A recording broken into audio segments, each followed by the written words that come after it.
ફ્રાન્સના એવિયનમાં આજે એક બહુ મોટી બેઠક યોજાવા જઈ રહી છે। આશરે 16 મહિનાની લાંબી રાહ જોયા બાદ આજે પ્રધાનમંત્રી નરેન્દ્ર મોદી અને અમેરિકી રાષ્ટ્રપતિ ડોનાલ્ડ ટ્રમ્પ વચ્ચે દ્વિપક્ષીય વાતચીત થશે। આ મુલાકાત એટલા માટે ખૂબ જ ખાસ છે કારણ કે ફેબ્રુઆરી 2025માં પ્રધાનમંત્રી મોદીની અમેરિકા યાત્રા પછી ટ્રમ્પ સાથે તેમની આ પહેલી વન-ટુ-વન બેઠક છે। ભારતીય સમય અનુસાર આજે સાંજે આશરે 6 વાગે એવિયનમાં આ બેઠક શરૂ થશે, જેમાં બંને દેશો વચ્ચે પ્રસ્તાવિત ટ્રેડ ડીલ પર સૌથી મહત્વપૂર્ણ ચર્ચા થવાની છે।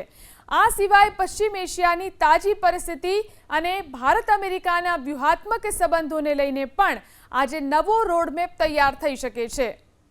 આ મુલાકાત એટલા માટે ખૂબ જ ખાસ છે કારણ કે ફેબ્રુઆરી 2025માં પ્રધાનમંત્રી મોદીની અમેરિકા યાત્રા પછી ટ્રમ્પ સાથે તેમની આ પહેલી વન-ટુ-વન બેઠક છે।